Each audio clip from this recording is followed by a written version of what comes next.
Karen Voss, or HOA Karen, as the whispered nickname went, was the undisputed dictator of Cedar Ridge, a cozy little neighborhood tucked into the suburbs of Asheville, North Carolina.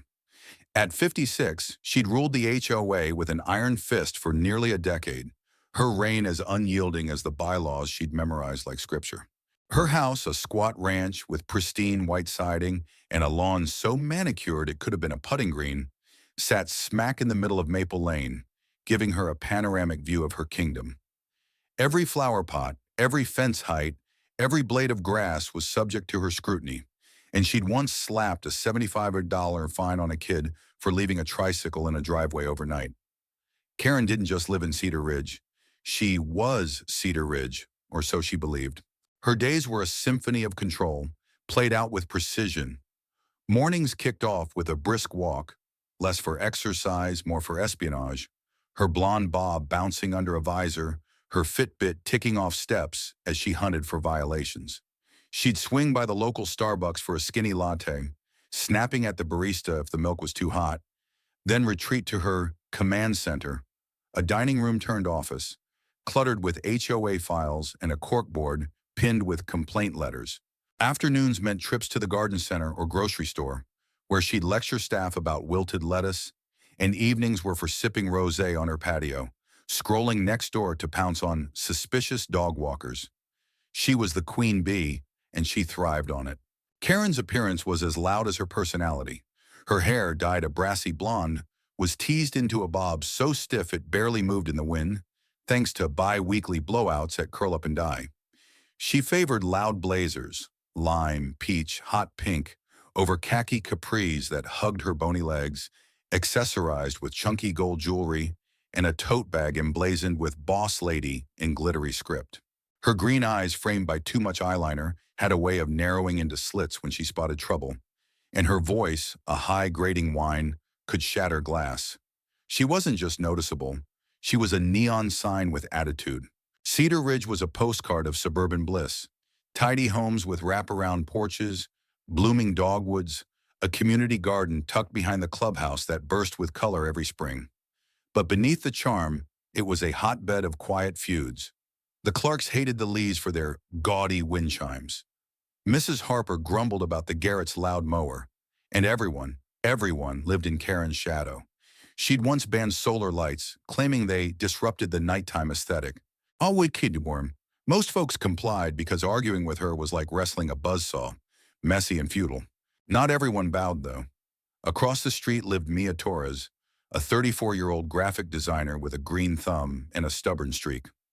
Mia had moved to Cedar Ridge 2 years ago, drawn by the garden, a half-acre plot where neighbors grew tomatoes, squash, and roses together. Her house was a modest craftsman, its front yard a riot of wildflowers that drove Karen nuts. Mia kept to herself, tending her plants and working from home, but she'd taken on the garden's upkeep after the old coordinator moved away. She wasn't loud or flashy, just a woman in overalls with dirt under her nails and a quiet smile. The garden wasn't Mia's alone. Helping her was Ray Delgado, a 62-year-old retired Marine who'd lived in Cedar Ridge for a decade. Ray was a fixture, tall, wiry, with a buzz cut gone gray and arms covered in faded tattoos from his Vietnam days. He'd served 2 tours, come home with a Purple Heart and a limp, and settled into a quiet life fixing cars and tending plants. After his wife, Carla, passed from cancer 5 years back, he'd thrown himself into the community garden, hauling compost, building trellises, watering rows of veggies with a beat-up hose. He didn't talk much, but his steady hands and dry humor made him a favorite among the gardeners. To Mia, he was a godsend. To Karen, he was about to become a target. It started on a humid May afternoon, the air thick with the scent of lilacs. Karen was on her walk, visor pulled low, when she spotted Ray in Mia's backyard. He was watering her roses, big red blooms that spilled over a trellis, his camo cap shading his eyes, his Marine Corps t-shirt dark with sweat. Mia was inside working, but she'd asked Ray to stop by since she'd be stuck on a deadline. To anyone else, it was a neighborly favor. To Karen, it was an invasion. She stopped dead, hands on hips, and squinted through her sunglasses. "Who's that?" she muttered, her lips pursing into a scowl. She didn't recognize Ray, not up close anyway, To her, he was just some grubby stranger in faded clothes, trespassing on her turf. She marched home, grabbed her phone, and posted on the Cedar Ridge next door page. Suspicious man in Mia Torres' yard, watering plants like he owns the place. Anyone know him? A few replies trickled in. Mrs. Harper with a vague, maybe a gardener? But no one bit. Karen didn't wait. She typed a violation notice, unauthorized access to property, and slid it into Mia's mailbox that evening, her peach blazer glowing in the dusk. Mia found it the next morning, pulling it out with her coffee mug still in hand.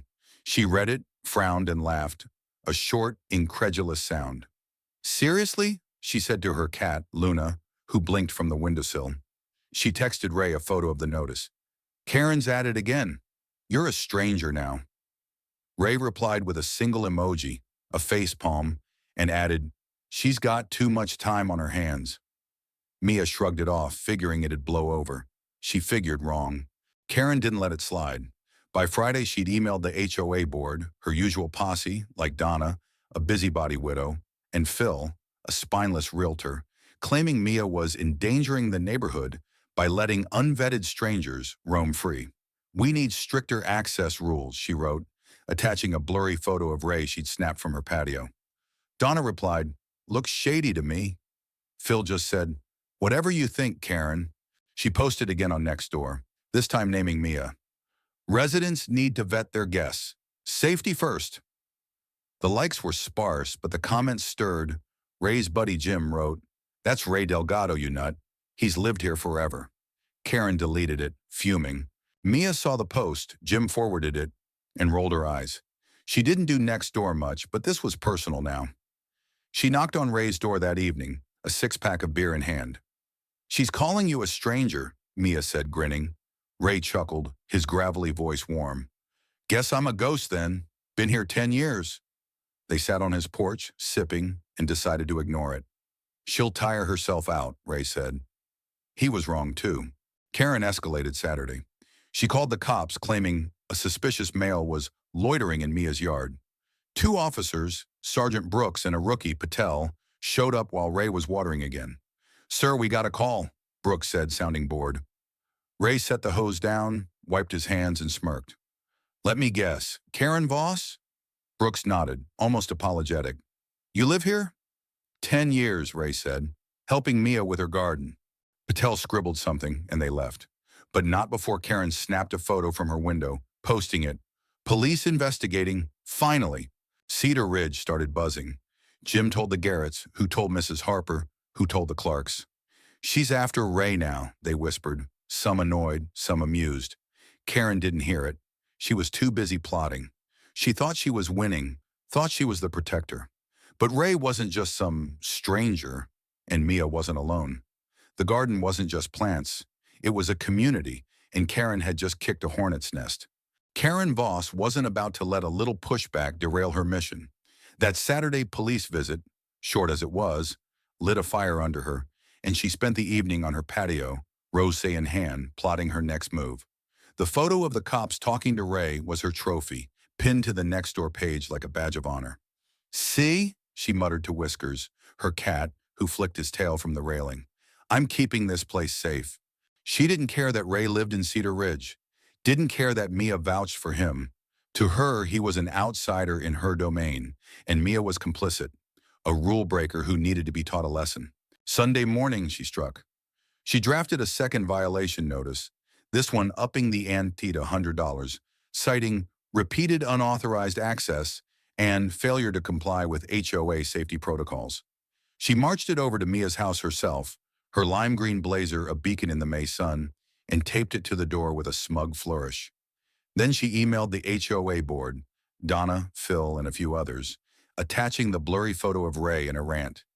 This stranger is a threat to our community.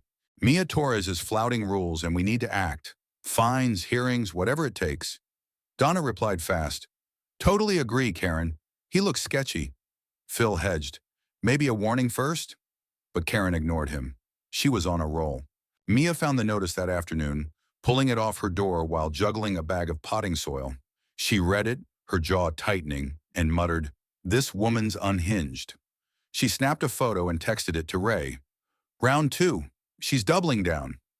Ray called her back, his gravelly voice half amused, half annoyed. She's got guts, I'll give her that. What's her deal? Mia sighed, leaning against her porch rail. Control freak. Thinks she owns the block. They laughed it off, but Mia felt a prickle of unease. Karen wasn't stopping, and this was getting personal. Karen didn't wait for a response. Monday, she posted again on Nextdoor, this time with the cop photo. Update: suspicious activity persists at Mia Torres' property. Police called, but more action needed. Who's with me to enforce safety? The likes were thin. Donna, a couple of her cronies, but the comments flared. Jim, Ray's gardening buddy, shot back. That's Ray Delgado, you idiot. He's a Marine vet, lives here, helps the garden. Lay off. Soakin'. The Garretts chimed in. He's watered our plants too. No complaints. Mrs. Harper, usually neutral, added, seems harmless to me. Karen's fingers twitched over her phone, deleting the dissenters one by one. Troublemakers, she hissed, her rosé glass sweating in her hand. Mia saw the post. Jim sent her a screenshot and felt her blood boil. She didn't post much online, but this was too much. She knocked on Ray's door that evening, a tray of brownies in hand. She's dragging you through the mud, Mia said, setting the tray on his rickety porch table. Ray leaned back in his chair, his camo cap pulled low, and smirked. Let her dig. She'll hit rock eventually. Shookin' him. And they ate brownies and swapped stories. Ray's time in Nam, Mia's art school days, deciding to keep ignoring her. She'll tire out, Mia said, echoing Ray's earlier hope. They were both wrong. Tuesday, Karen escalated. She called the cops again, this time claiming a pattern of loitering at Mia's place. Sergeant Brooks and Patel rolled up while Ray was hauling compost to the community garden, his wheelbarrow piled high. You again, Brooks said, almost chuckling. Ray set the barrow down, wiped his brow and nodded. Karen Voss, right? Brooks sighed. Yep, says you're suspicious. You good? Ray gestured to the garden. Rows of tomatoes, squash, roses. Just growing stuff. Been here 10 years. Patel jotted a note, and they left. But Karen watched from her patio, snapping another photo. She posted it. Police return, still no resolution. Time for HOA to step in. Cedar Ridge started buzzing louder. Jim told the Clarks, who told the Lees, who told Mrs. Harper. She's after Ray Delgado, they whispered, some rolling eyes, some clenching fists. Mia heard it from the Garretts over the fence Wednesday morning. She's nuts, Mr. Garrett said, trimming his hedge. Ray's a saint. Fixed my mower last month for free. Mia nodded, her hands dirty from weeding. She's picking the wrong fight. She wrote Karen a note that afternoon, short, firm. Ray's my friend, a vet, and he's welcome here. Back off. She dropped it in Karen's mailbox, hoping it'd end things. It didn't. Karen read it Thursday, crumpled it, and tossed it in her trash. Friend, she scoffed to Whiskers. More like a liar. She saw it as a gauntlet thrown, a challenge to her reign. She fired off another email to the board, demanding a special hearing to address Mia Torres' blatant disregard for safety. Then she posted on Nextdoor again, this time with a manifesto. Residents letting strangers onto properties threaten us all. Mia Torres is a prime example. Time for accountability. The comments erupted. Jim, Ray's no stranger, you bully. The Lees. He's helped the garden for years. Karen deleted them all, her face flushing red. Friday, she took it further. She printed flyers, bright yellow, screaming, Keep Cedar Ridge safe, in bold red, and stuffed them into every mailbox on Maple Lane. She even taped one to Ray's front door, a petty jab she knew he'd hate. Ray found it when he got home from the hardware store, his truck loaded with mulch. He ripped it off, read it, report suspicious outsiders, and laughed, a dry, bitter sound. She's lost it, he said, tossing it into his recycling bin. He called Mia that night. She's plastering the block with this crap, he said. Mia groaned. I'll talk to her, face to face. Ray paused. Good luck with that. Saturday, Mia tried. She marched across the street, overalls dusted with soil, and knocked on Karen's door. Karen answered, her peach blazer pristine, her lips pursed. What do you want? She snapped. Mia kept it calm. Ray's not a stranger. He's a vet, lives here, helps the garden. Stop this. Karen's eyes narrowed. Rules are rules, Mia. You don't get to pick who's safe. I'm protecting this neighborhood. Mia's temper flared. You're harassing a good man. Karen slammed the door, her voice echoing through it. Get off my property. That night, Karen rallied her troops. She hosted an emergency HOA meeting at her house. Donna, Phil, a few others, clutching coffee mugs and nodding like drones. Mia's out of control, Karen declared, pacing her living room. Letting this Ray guy roam free, it's a liability. We need fines, a ban, something. Donna clapped. Phil mumbled agreement, but the vibe was off. Phil's eyes darted to the door, uneasy. They voted to schedule a hearing for next week, and Karen smirked, triumphant. Meanwhile, the garden crew fought back quietly. Jim spread the word. Ray's a Marine, Karen's a nut, and the Clarks offered to host a counter meeting. Mia and Ray met them Sunday, a small group in the Clarks' backyard. Jim, the Lees, Mrs. Harper, sipping lemonade and plotting. She's gone too far, Mrs. Harper said, her knitting needles clicking. Ray's one of us, Mia nodded. We'll show up at her hearing, set the record straight. Ray shrugged, sipping his drink. I'll bring the hose, just in case. Monday, Karen doubled down. She called the city claiming unpermitted gardening activity on Mia's property, hoping to snag a code violation. A board inspector showed up, saw Ray watering, and left with a shrug. Looks fine to me. Karen fumed, posting, City fails us again. HOA must act. The comments were brutal. Jim, you're a joke, Karen. The Garretts, leave Ray alone. She blocked them, her rosé glass trembling. Tuesday, the neighborhood split. Karen's flyers littered lawns, but counter flyers popped up. White, simple. Support Ray in the garden. Mia's work with Jim's help. People pick sides. Karen's loyalists versus the garden crew. Wednesday, Karen caught Ray watering again and lost it. She stormed over, phone out, recording. You're trespassing, she shrieked. Ray kept watering, calm as stone. I'm invited, lady. Go home. She posted the video. Proof of defiance. And then the likes were outnumbered by angry faces. By Thursday, Cedar Ridge was a powder keg. The hearing loomed, Karen's crusade peaked, and the garden crew rallied. She thought she had the upper hand, thought she was the hero. She didn't see the storm brewing, didn't know Ray's quiet strength or Mia's resolve. The clash was coming, and it'd be a reckoning. The week of the HOA hearing turned Cedar Ridge into a war zone, and Karen Voss was the general of her own crumbling empire. By Friday morning, she was in full battle mode, her dining room a fortress of HOA rulebooks, violation notices, and a laptop glowing with half-written rants. The hearing was set for Monday night, and she'd spent the past week turning her grudge into a crusade. They'll see, she muttered to Whiskers, her cat, who'd taken to hiding under the couch. Mia and that so-called Marine are done. She'd lost the city inspector fight, but she'd bury them under her own rules. Fines, bans, whatever it took. She kicked off the weekend with a blitz. Saturday, she printed a new batch of flyers, neon orange this time, screaming, "Safety first, stop the strangers," in bold black, and stuffed them into every mailbox in Cedar Ridge. She taped one to Mia's door, another to Ray's, and even slipped them under windshield wipers in the clubhouse parking lot. Then she emailed the HOA board, Donna, Phil, and the rest, demanding they prepare for a united front at the hearing. This is about our community's integrity, she wrote, attaching her blurry video of Ray watering. Donna replied, "You're so right, Karen." Phil just said, "I'll be there," his tone flat. Mia found the flyer on her door that afternoon, pulling it off while watering her roses. She read it, her jaw clenching, and texted Ray, "She's gone full psycho. New flyers everywhere." Ray called back, his voice a mix of amusement and steel. "She's digging her own grave. Let her." Mia sighed, glancing at the garden across the street. Tomatoes ripening, squash sprawling.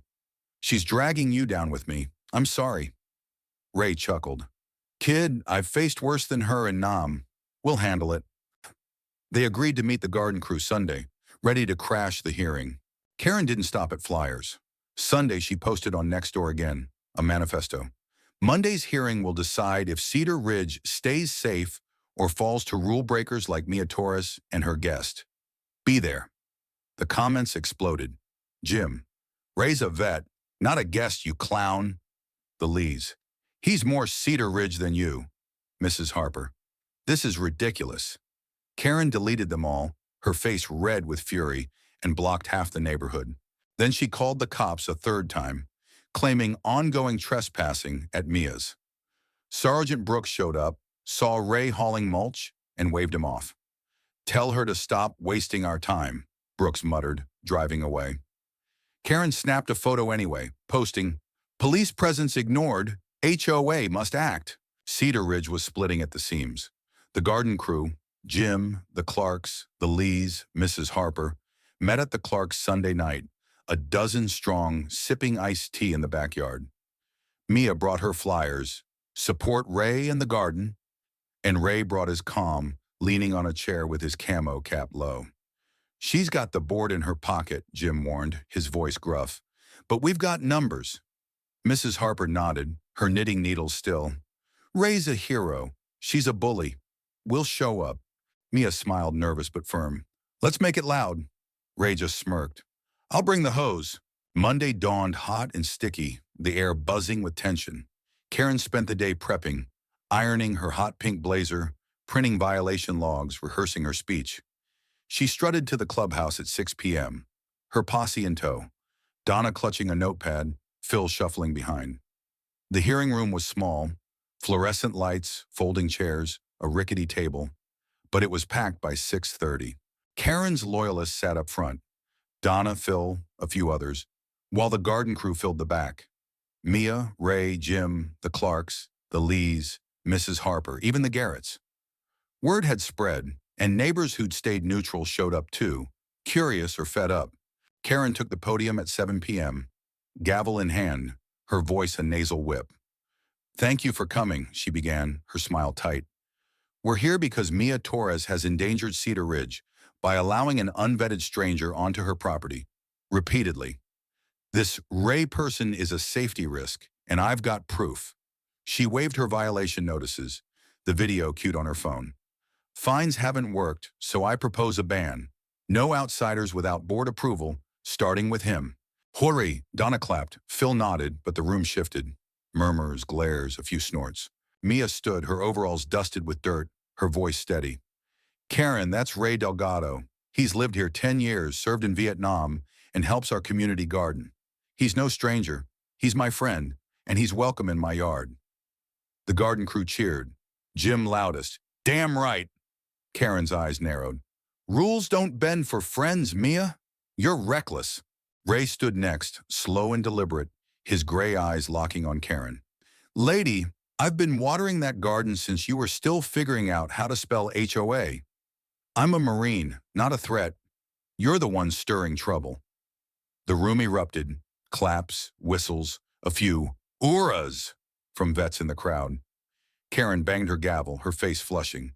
"Order! This isn't a popularity contest. He's unapproved, and that's final." Jim jumped up, red-faced. "You're a bully, Karen. Ray's more neighbor than you'll ever be." The Clarks shouted, "Leave him alone." Mrs. Harper waved her knitting needle like a sword. "Shame on you!" Karen slammed the gavel again, shrieking, "Sit down or I'll have you removed." But the crowd was hers no more. Half stood yelling, the other half booed. Karen played her video, Ray watering, her voice screeching, "Trespassing," but it backfired. The room laughed, then roared. "Jim, that's your proof? A hose." The Lees, "Pathetic." She cut it off, trembling, and pointed at Ray. "You're a liar, a drifter pretending to be some hero." Ray didn't flinch. "Check my DD 2 ma'am. I've got medals older than your blazer." Laughter rolled, sharp and cutting. Mia stepped forward again, holding a stack of Support Ray flyers. "This isn't about safety. It's about control. Ray's helped us all. Tomatoes, roses, squash. Karen's the threat, harassing a vet for no reason." She tossed the flyers into the crowd. Hands snatched them up, waving them like flags. Karen lunged for the mic. "Lies! I protect this place. You're all ungrateful." But her voice cracked, drowned by boos. The board wavered. Phil whispered to Donna, "This is bad." Donna hissed, "Stay strong." But the tide had turned. A neighbor Karen didn't know, a quiet guy named Tom, stood. "I'm a vet too. Ray's legit. You're out of line." More stood, vets, gardeners, parents, chanting, "Ray, Ray, Ray!" Karen's gavel hit the table, splintering it, and she screamed, "This is my meeting." Mia grabbed the mic from the table. "No, it's ours. You've bullied us long enough. Ray stays. You back off." The room thundered. Claps, stomps, a few. "Get out, Karen!" Six. Ray stayed calm, arms crossed, but his smirk said it all. Karen spun to the board. "Vote now. Ban him." Phil stammered. Maybe we should." Donna cut in. "Yes." But the crowd drowned them. Boos, jeers, a thrown flyer hitting Karen's blazer. She snapped. She shoved past the table, lunged at Mia and snatched the mic back. "You're all traitors. I'll sue you. Him. Everyone." She swung at Ray, her clipboard flying. He sidestepped, cool as ice, and it hit the floor. Jim caught her arm. Not hard, just firm. "Enough, Karen." She wrenched free, her blazer ripping at the seam, and stormed out, tripping over a chair, her heels clacking into the night. The room erupted. Cheers, hugs, Mrs. Harper waving her needle like a victory flag. Outside, Karen collapsed onto a bench, panting, her phone buzzing with notifications. Next door, texts, voicemails. She didn't look. The hearing was a rout, her posse scattered, the crowd hers no more. Ray and Mia stayed, the garden crew circling them, planning a victory potluck. Karen's empire was dust, but the war wasn't over. Monday night was her peak, and her fall. The morning after the HOA hearing, Cedar Ridge woke to a stillness that felt like the world catching its breath. The air was cool, the sky a soft gray promising rain, and the neighborhood seemed lighter, unburdened. Karen Voss's house was a tomb. Blinds drawn, no patio vigil, no lime green blazer strutting down Maple Lane. Inside, she was a mess. She'd stumbled home after the hearing, her ripped blazer tossed on the floor, her phone dead from ignoring the flood of notifications. Whiskers watched from the couch, wary, as she sat in the dark, replaying the booze, the chants, Ray's cool sidestep. "Traitors," she whispered, her voice hoarse. But the fire was gone, just embers of spite. Across the street, Mia Torres brewed coffee on her porch, the scent mixing with the earthy tang of her roses. Ray Delgado joined her, his camo cap pulled low, a thermos of black coffee in hand. They didn't gloat, didn't need to. The hearing had been a rout, and the garden crew's cheers still echoed in their ears. "She's done," Mia said, sipping her mug. Ray nodded, his gray eyes steady. "She did it to herself." They watched the community garden from afar, tomatoes glistening, squash sprawling, a quiet victory growing in the soil. By noon, Cedar Ridge was alive with chatter. Jim dropped by the Clarks with donuts, recounting Karen's meltdown with a grin. She swung at Ray, and he just stepped aside like she was a fly. Mrs. Clark laughed, pouring coffee. About time someone stood up. The Lees told the Garretts over the fence. Mrs. Harper knitted while spilling details to her bingo group. Karen's reign was the talk of the block. Mia's support Ray flyers littered lawns, some pinned to porches like trophies, while Karen's orange screeds moldered in trash cans. Karen emerged at 2 p.m., pale and disheveled, her usual blazer swapped for a ratty cardigan. She needed air, needed to reclaim something, so she grabbed her Fitbit and shuffled out. But the signs were everywhere. Garden tools propped proudly, a thank you Ray banner the Lees had hung by the clubhouse. Kids watering plants with toy cans. It was a silent rebuke, a neighborhood reborn without her. She avoided eyes, her steps faltering, until she saw Mia and Ray in the garden. Ray with his hose, Mia pruning roses. She froze, then turned back, her heart pounding. "They've won," she muttered, slamming her door shut. Tuesday, the fallout hit. The HOA board, rattled by the hearing, met without Karen, a secret session at Phil's house. Donna, Phil, the rest. They'd seen the tide turn. "She's a liability," Phil said, his voice shaky. "Half the block's ready to sue." Mrs. Harper had crashed the meeting, uninvited, her knitting bag in tow. "Ray's a vet, Karen's a bully. Step up or step out." The vote was quick, 5-1, Donna dissenting, to remove Karen as president. An email went out by dusk. Karen Voss relieved of duties, effective immediately. New leadership TBD. Phil texted her a curt, "Sorry, it's done," and blocked her reply. Karen got the email at 7 p.m., her rosé glass trembling in her hand. She read it, reread it, then smashed the glass against the wall, pink liquid streaking the paint. "Bastards!" she screamed, whiskers bolting under the couch. She called Donna, who didn't answer, then Phil, who'd already cut her off. She was alone, dethroned, her power stripped. She sank onto the floor, sobbing, not remorse, but rage at a world that dared defy her. Wednesday, the garden crew celebrated. Mia hosted a potluck in the community garden, tables groaning with casseroles, pies, Jim's famous ribs. Ray brought a cooler of beer, the Clarks their lemonade, the Lees a tray of spring rolls. Neighbors poured in, 50 then 60, vets saluting Ray, kids chasing fireflies, Mrs. Harper knitting a scarf for Mia. A local reporter, Tara from the Asheville Citizen, showed up, tipped off by Jim. "Heard you took down an HOA tyrant," she said, notebook out. Mia grinned. Ray did the heavy lifting, just stood there being himself. Ray shrugged. "Watered some plants, that's all." Tara's story ran Thursday. Marine Vet's Garden, Stan topples HOA Prez. It praised Ray's service, Mia's grit, the community's spine, and skewered Karen in 2 lines. Former HOA leaders' stranger obsession cost her everything. Online, it blew up. Vets sharing Ray's tale, gardeners hailing the victory, comments roasting Karen. Classic Karen move. Pick on a hero, lose it all.